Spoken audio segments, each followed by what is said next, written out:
بسم اللہ الرحمن الرحیم۔ السلام علیکم۔ ہمارا آج کا موضوع ہے حج اکبر کیا ہے۔ حج اکبر کے بارے میں مشہور ہے، اگر حج جمعہ والے دن ہو تو یہ حج اکبر کہلاتا ہے۔ آج اس ویڈیو میں آپ کو بتایا جائے گا کہ آیا یہ بات درست ہے کہ جمعہ والے دن یوم عرفہ ہو تو اس حج کو حج اکبر کہا جاتا ہے۔ اس بارے میں فقہا کا کیا کہنا ہے، تفصیل کے ساتھ آپ کو بتائیں گے۔ اور قرآن پاک میں حج اکبر کس حج کو کہا گیا ہے، اسلامی تاریخ کا پہلا حج اکبر کب ہوا، یہ بھی آپ کو بتائیں گے۔ اور حج اکبر کے علاوہ ہم آپ کو حج مبرور کے بارے میں بھی بتائیں گے۔ حج اکبر اصل میں کون سا حج ہے؟ شریعت کی اصطلاح میں ہر حج کو خواہ وقوف عرفہ جمعہ کا ہو یا غیر جمعہ کا حج اکبر کہلاتا ہے، اور عمرے کو حج اصغر کہا جاتا ہے۔ اور قرآن و حدیث میں جس حج کو حج اکبر کہا گیا ہے وہ طریق اسلام کا پہلا حج ہے۔ آئیے آپ کو اسلامی تاریخ میں پہلے حج اکبر کے بارے میں بتاتے ہیں، جو حضرت ابو بکر صدیق رضی اللہ تعالیٰ عنہ کی عمارت میں ادا کیا گیا۔ اس حج کے بارے میں جاننے کے بعد آپ کے لیے یہ سمجھنا آسان ہو جائے گا کہ حج اکبر کسے کہا جاتا ہے۔ سن 9 ہجری کو آپ صلی اللہ علیہ وآلہ وسلم نے ابو بکر صدیق رضی اللہ تعالیٰ عنہ کو امیر حج مقرر فرمایا، اور تقریباً 300 صحابہ مدینہ سے حضرت ابو بکر صدیق رضی اللہ تعالیٰ عنہ کے ساتھ روانہ ہوئے۔ اس موقع پر خاص طور پر سورہ توبہ کی ابتدائی آیات، جو کہ عہد توڑنے والی مشرکین مکہ کے بارے میں نازل ہوئی تھیں، وہ اور دیگر الارات کے ساتھ آپ کو روانہ کیا گیا۔ صحیح بخاری میں حضرت ابو ہریرہ رضی اللہ تعالیٰ عنہ سے روایت ہے کہ جن اعلانات میں یہ تھا کہ اس سال کے بعد مشرکین حرم کے پاس نہ آئیں، کوئی شخص بیت اللہ کا برہنہ طواف نہ کرے، جس سے عہد ہوا ہے وہ اس مدت کو پورا کریں، اور جن سے کوئی عہد نہیں ہوا وہ یوم نحر کا ذوالحج سے لے کر 4 ماہ تک حرم سے نہ نکل جائے۔ اس کے بعد آپ صلی اللہ علیہ وآلہ وسلم کو خیال آیا کہ مناسب یہ معلوم ہوتا ہے کہ یہ اعلانات ایسے شخص کے ذریعے ہوں جو آپ کے خاندان کا ہو، کیونکہ عرب قوم ایسے کاموں میں قریبی رشتہ داروں کی بات کو قبول کرتی ہے۔ چنانچہ آپ نے حضرت علی رضی اللہ تعالیٰ عنہ کو روانہ فرمایا۔ حضرت علی رضی اللہ تعالیٰ عنہ پہنچے تو حضرت ابو بکر صدیق رضی اللہ تعالیٰ عنہ نے بڑے پیار اور محبت سے دریافت فرمایا، علی امیر بن کر آئے ہو یا محمود؟ حضرت علی رضی اللہ تعالیٰ عنہ نے فرمایا، محمود یعنی آپ کی اتباع میں حج کرنے آیا ہوں، مجھے فقط اعلانات کرنے کے لیے بھیجا گیا ہے۔ تمام علماء کا اس بات پر اتفاق ہے کہ یہ اسلام کا پہلا حج تھا جو 9 ہجری کو حضرت ابو بکر صدیق رضی اللہ تعالیٰ عنہ کی عمارت میں ادا کیا گیا، اور اس پر بھی امت کا اتفاق ہے کہ یہ اسلام کا پہلا حج تھا جو 9 ہجری کو حضرت ابو بکر صدیق رضی اللہ تعالیٰ عنہ کی عمارت میں ادا کیا گیا، اور اس پر بھی امت کا اتفاق ہے کہ اس حج میں وقوف عرفہ جمعے کے دن نہیں تھا۔ اور اس طرح یہ بات سب کے ہاں مسلم ہے کہ سورہ توبہ کی ابتدائی آیات اسی موقع پر نازل ہوئیں، جن میں ایک آیت یہ بھی ہے، اور اللہ اور اس کے رسول کی طرف سے حج اکبر کے دن لوگوں کو آگاہ کیا جاتا ہے، اللہ تعالیٰ اور اس کے رسول صلی اللہ علیہ وآلہ وسلم مشرکوں سے بیزار ہیں۔ قرآن پاک کی یہ نص قطعی طور پر بتا رہی ہے کہ صدیق اکبر کا حج اکبر تھا جو 9 ہجری کو ادا کیا گیا۔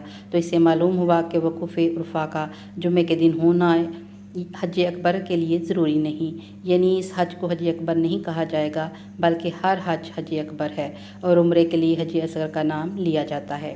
رہی بات جمعہ کے دن کے حج کی خاص فضیلت کی، تو جامع الاصول میں علامہ ابن کثیر نے ایک روایت زرین کے حوالے سے بیان کی ہے، جس میں اس بات کا ذکر ہے کہ جمعے کا حج فضیلت کے اعتبار سے 70 حج کے برابر ہے۔ چنانچہ جامع الاصول میں اور زرین سے روایت متاع کے حوالے سے نقل ہے، لیکن زرین کے نقل کردہ یہ الفاظ متاع کے مشہور نسخوں میں نہیں ہیں۔ چلیے اب بات کرتے ہیں حج مبرور کی۔ تو یاد رہے، حج مبرور اس حج کو کہتے ہیں جس کی ادائیگی کے دوران کوئی گناہ سرزد نہ ہوا ہو، اور بعض علماء نے کہا ہے کہ حج مبرور وہ حج ہے جس میں شہوانی باتوں، فسق و فجور اور گناہوں سے اجتناب کے ساتھ ساتھ ریاکاری اور شہرت طلبی سے بچنے کا انتظام کیا گیا ہو۔ اور یہ بھی کہا گیا ہے کہ حج مبرور یہ ہے کہ لوگوں کو کھانا کھلائیں، اچھی باتیں کریں اور کثرت سے سلام کریں۔ ایسا حج اللہ کے نزدیک مقبول حج ہوتا ہے، اور اس پر وہ اجر و انعامات مرتب ہوتے ہیں جس کی بشارت نبی کریم صلی اللہ علیہ وسلم نے اپنی حدیثوں میں دی ہے۔ نبی کریم صلی اللہ علیہ وآلہ وسلم نے اپنی ایک حدیث میں حج مبرور کو ثواب بتاتے ہوئے یوں فرمایا، عمرہ اپنے سے پہلے والے عمرے کے درمیانی حصے کے غلاموں کا کفارہ بنتا ہے، اور حج مبرور کا اجر تو صرف جنت ہی ہے۔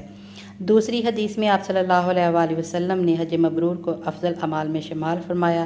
چنانچہ حضرت ابو ہریرہ رضی اللہ تعالیٰ عنہ سے روایت ہے کہ نبی کریم صلی اللہ علیہ وآلہ وسلم سے سوال کیا گیا، سب سے بہتر عمل کون سا ہے؟ آپ صلی اللہ علیہ وآلہ وسلم نے فرمایا، اللہ اور اس کے رسول پر ایمان۔ پوچھا گیا پھر کیا؟ آپ صلی اللہ علیہ وسلم کا جواب تھا، اللہ کے راستے میں جہاد۔